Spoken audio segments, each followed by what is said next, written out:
5000 ની વસ્તી વાળું ગામ છે અને ત્યાં એવું નક્કી કર્યું છે કે ગામના લગ્ન એક જ દિવસે ભલે ફેરા દીકરીઓના ઘરે આલે પણ આખા ગામનો જમણવાર એક જ ઠેકાણે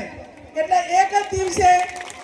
આખા ગામના લગ્ન થઈ જાય અને એ પણ કયા સમયમાં જે આપણે સમાજે નક્કી કર્યું કે વૈશાખ મહિનામાં 15 દિવસ અને મા મહિનાની અંદર 15 દિવસ આ 15 દિવસ જ 15 દિવસ એમાં 15 દિવસ એટલે એક મહિનામાં આખા લગ્ન ત્રણેય જિલ્લાના થઈ જાય એમ ધીમે ધીમે કરતા સમગ્ર ગુજરાતમાં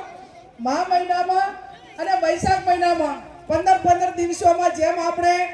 આયરોયનો એક જ દિવસ નક્કી છે એમ આપણે મોટો સમાજ હોવાથી આખા વર્ષની અંદર એક મહિનો નક્કી કરીએ પણ બધા 11 મહિના કામ કરવાનું 11 મહિના કામ એટલા માટે કોઈ સુરત રહેતું હોય કોઈ મુંબઈ રહેતા હોય કોઈ બહાર ગામ નોકરી ધંધા અર્થે ગયા હોય અને વારંવાર 12 માસ લગ્ન હોય તો એમને વારંવાર આવવું પડે કે ના આવવું પડે એટલે ધંધા રોજગાર ઉપર એની અસર અડે નોકરીઓ ઉપર અસર અડે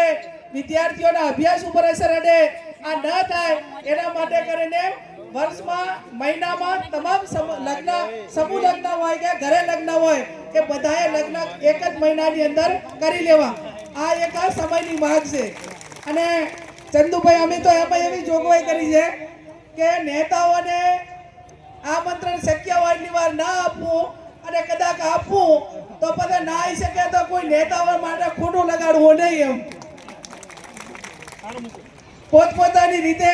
એનું કારણ સંસદ સભ્ય હોય તો એવડો મોટો જિલ્લો હોય ધારાસભ્ય હોય તો એવડો વિસ્તાર હોય આગેવાન કે ધારાસભ્ય હોય કે સંસદ સભ્ય હોય એને પ્રજાના કામ 5 વાર કરવાના હોય છે અને 5 વાર પૂરા થાય ને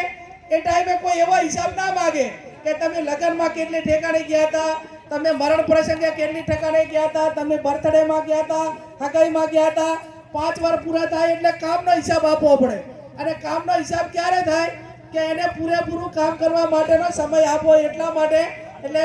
અમે તો અહીંયા નક્કી કર્યું છે પણ આ ચંદુભાઈને એમને થોડા ફ્રી રાખવા માટે આમંત્રણ આપજો પણ ના આવે તો ખોટું કોઈ ના લગાડતા એવી વિનંતી કરું છું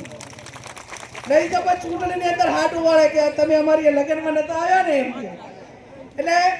આ બધા હવે તમામ સમાજોની આ માગ છે અને માગની સાથે આપણે પણ તાલમેલ મિલાવીને